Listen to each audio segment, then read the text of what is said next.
कौन है तालिबान? काबुल पर उनके कब्जे से इतनी खौफ में क्यों है दुनिया?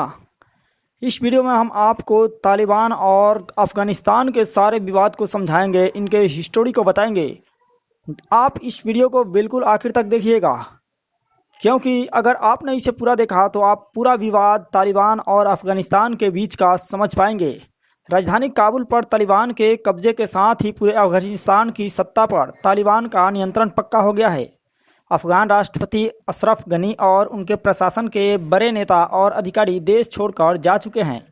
तालिबान लड़ाके काबुल के प्रमुख शहरों पर कब्जा करते जा रहे हैं। इसी के साथ दुनिया तालिबान के 20 साल पहले के बर्बर शासन को याद कर सेफ अफगानिस्तान के नारे दे रही है। आखिर ये तालिबान के लोग कौन हैं और इनका इतना खौफ क्यों है? पूरी दुनिया मौन होकर देखती रह गई और अफगानिस्तान पूरी तरह से तालिबान के हाथ में चला गया।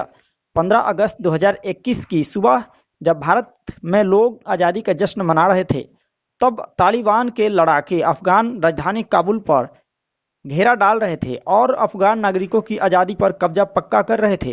पिछले 3 महीनों से जारी लड़ाई में कंधार, हेरात, कुंडूज, जलालाबाद, बल्क समेत अफगानिस्तान के बाकी हिस्से एक एक कर तालिबान के कब्जे में आते चले जा रहे थे। लेकिन राजधानी काबुल में इतनी जल्दी हलचल मचने वाली है, इसका अंदाजा शायद ही किसी को था। रविवार की सुबह तालिबान के लोगों ने अचानक काबुल पर घेरा डाला और अफगान सरकार और सेना बिना मुकाबला किए सरेंडर करती दिखी। इस बीच अमेरिकी डिप्लोमेट्स को आनन फानन में काबुल से ले जाते हेलीकॉप्टर की तस्वीरें पूरी दुनिया ने देखी। मशीन गनों, रॉकेट लॉन्चर से लैस तालिबान लड़ाके काबुल शहर को घेरते चले गए।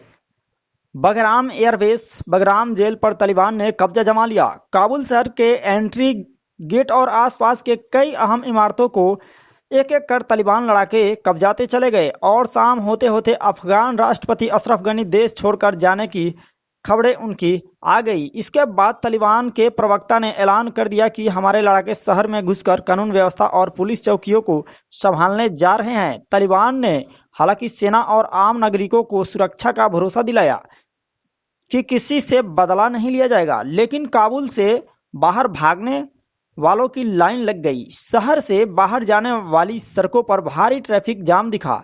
लोग तालिबान के शासन में रहने की बजाय शहर छोड़कर भागते हुए दिखे।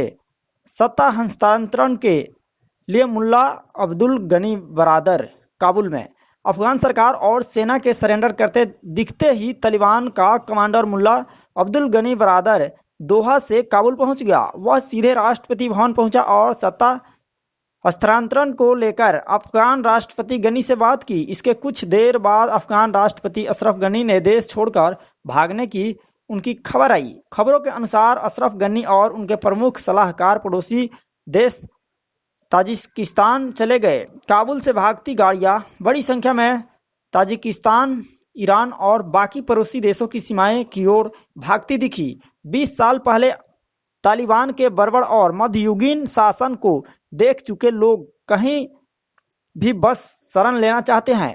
काबुल में अफरा तफरी का माहौल। देश को मझधार में छोड़कर भले ही राष्ट्रपति अशरफ गनी भाग गए हो, लेकिन सेना एयरफोर्स के लोगों के लिए तालिबान के शासन में रहना मौत के खेल से कम नहीं है। तालिबान के खिलाफ मोर्चा संभालने वाले उपराष्ट्रपति अमरुल्ला सालेह ने ट्वीट किया कि तालिबान के साथ मिलकर काम करना किसी भी सूरत में संभव नहीं है। वहीं एयरफोर्स के पायलट मेजर रहमान रहमानी ने कहा कि आज अगर तालिबान के लोग सेना और पुलिस के लोगों पर जुल्म ना भी करे तो 6 महीने बाद ये घर घर जाएंगे और उनके खिलाफ जंग लड़ने वालों का कत्लेआम करेंगे, उनकी औरतें बच्चियों के साथ बर्बरता करेंगे। इनके सामने सरेंडर करने की जगह जान देना सही नहीं है। अफगान की महिला फिल्म मेकर सहारा करीमी के एक वीडियो सोशल मीडिया पर लाइव हुआ, जिसमें वह तालिबान की एंट्री के बाद काबुल छोड़कर जाती दिखी और दुनिया से अफगान लोगों को बचाने की गुहार लगाती दिखी। कैसे शुरू हुआ अफगानिस्तान की मुसीबत? इतिहास शायद ही किसी मुल्क की किस्मत में इतने अजीबोगरीब तरीके से वक्त के पन्ने पर पलटता हो जितना अफगानिस्तान की पहाड़ी पथरीली जमीन ने देखी है।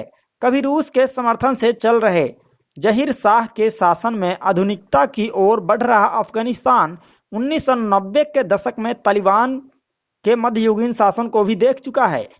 इसके बाद 9/11 के हमले के बाद अमेरिका और नाटो देशों की सेनाओं ने तालिबान के शासन से मुक्ति दिलाई तो 20 साल में अपने पैरों पर खड़ा होना मुल्क सीख ही रहा था कि तालिबान ने फिर सिर उठा लिया। अप्रैल 2021 में अमेरिका ने ऐलान किया कि सितंबर तक उसके सैनिक लौट जाएंगे।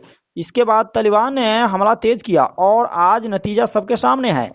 जहां जहां तालिबान का कब्जा होता गया वहां फिर वही शरिया कानून, कोरे मारने की सजा, सड़कों पर कत्लेआम और दाढ़ी बढ़ाने, संगीत सुनने, महिलाओं पर पाबंदियां जैसी मध्ययुगीन फरमानों का दौर लौटता गया। पूरे देश पर अब फिर तालिबान का कब्जा है और लोग खौफ से फिर घर बार छोड़कर पड़ोसी मुल्कों में भागने को मजबूर है। कौन है तालिबान? इसकी ताकत क्या है? अफगानिस्तान से रूसी सैनिकों की वापसी के बाद 1990 के दशक की शुरुआत में उत्तरी पाकिस्तान में तालिबान का उभार हुआ था। पश्तो भाषा में तालिबान का मतलब होता है छात्र, खासकर ऐसे छात्र जो कट्टर इस्लामिक धार्मिक शिक्षा से प्रेरित हो। कहा जाता है कि कट्टर सुन्नी इस्लामिक विद्वानों ने धार्मिक संस्थाओं के सहयोग से पाकिस्तान में इनकी बुनियादी खड़ी की थी। तालिबान पर देवबंदी विचारधारा का पूरा प्रभाव है। तालिबान को खड़ा करने के पीछे सऊदी अरब से आ रही आर्थिक मदद को जिम्मेदार माना गया था। शुरुआती तौर पर तालिबान ने ऐलान किया कि इस्लामिक इलाकों से विदेशी शासन खत्म करना, वहां शरिया कानून और इस्लामी राज्य स्थापित करना उनका मकसद है। शुरू में सामंतों के अत्याचार, अधिकारियों के करप्शन से आजादी अजीज जनता वहां की तालिबान में मसीहा को देखा और कई इलाकों में कबायली लोगों ने इनका स्वागत किया। लेकिन बाद में कट्टरता ने तालिबान की ये लोकप्रियता भी खत्म कर दी। लेकिन तब तक तालिबान इतना पावरफुल हो चुका था कि उससे निजात पाने की लोगों की उम्मीद खत्म हो गई। रूस अमेरिका के कोल्ड वार का शिकार बना अफगानिस्तान।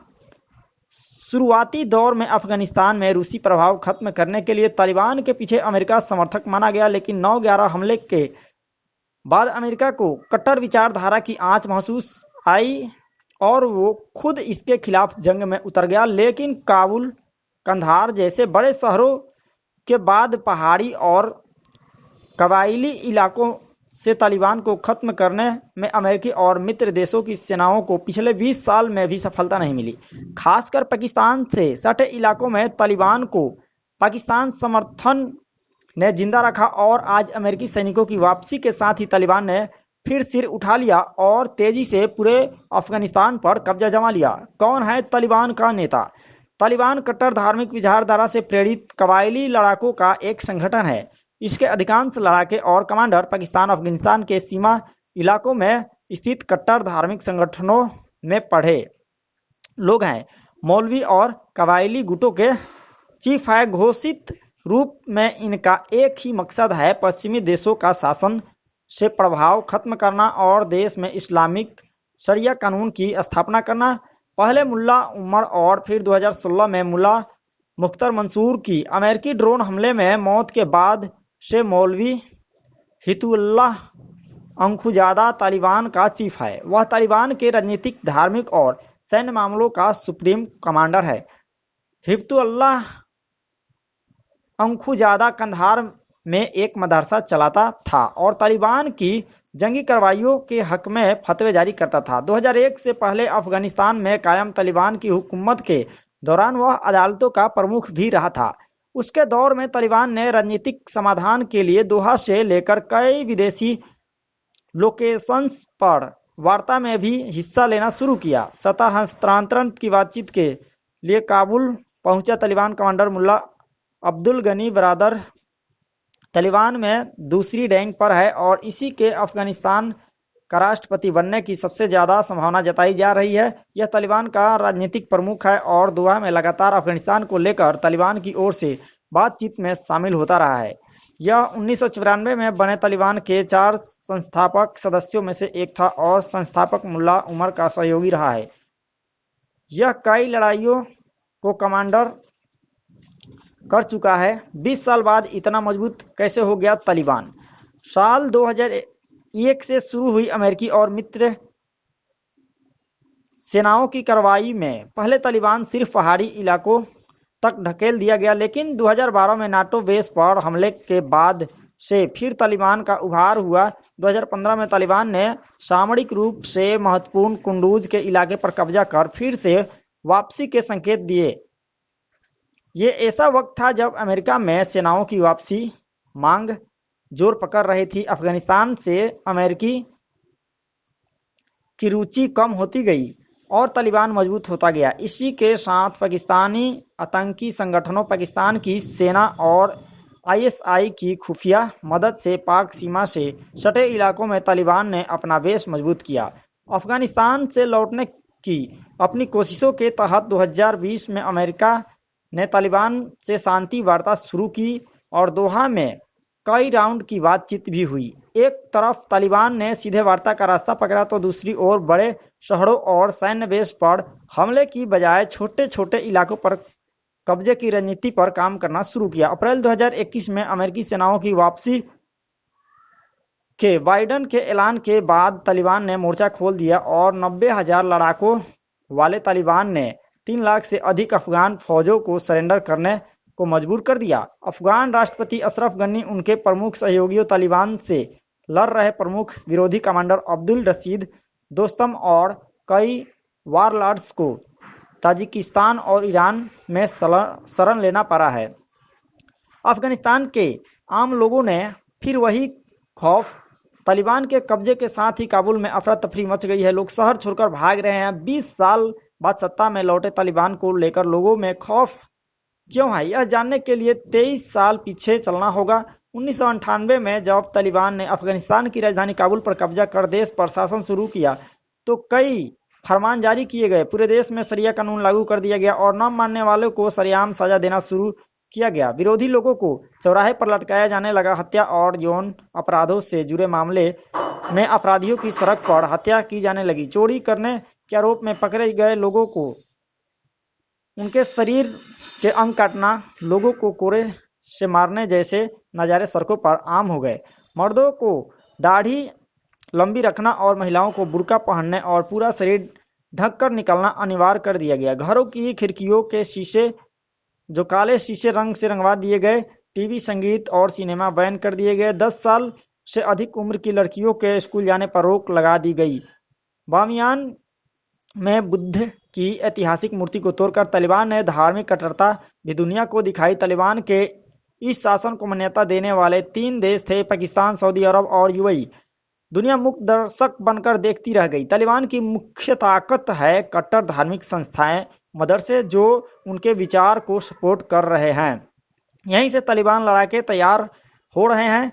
लेकिन इन सबसे ज़्यादा तालिबानी सेना और आईएसआईएस की सीक्रेट मदद तालिबान के लिए मददगार साबित हुआ है।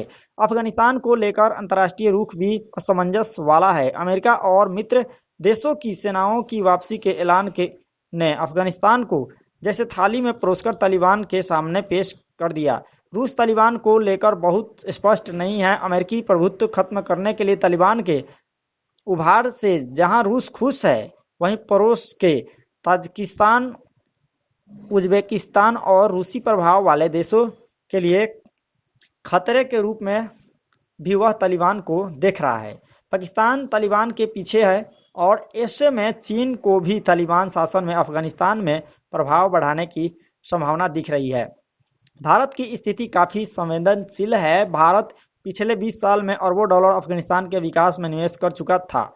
स्कूल, अस्पताल, बिजली, गैस संयंत्रों समेत कई बड़ी परियोजनाओं पर भारत ने काफ़ी खर्च किया। लेकिन अब तालिबान शासन आने से ये सब खत्म हो चुका है। एयर इंडिया के कई विमानों ने भारतीय को स्वदेश लाया जा रहा है। डिप्लोमेट्स को सुरक्षित निकालना बड़ी चुनौती है। तालिबान के पिछले शासन में कंधार विमान कांड आंच भारत भुगत चुका है।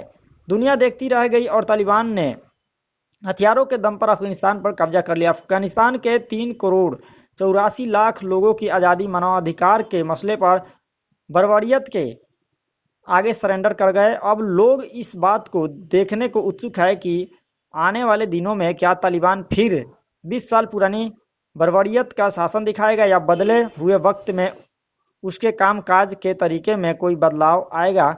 और क्या तालिबान शासन में फंसे लोगों की सुरक्षा के लिए अंतर्राष्ट्रीय समुदाय कोई कदम उठाएगा? ये देखने वाली बात है।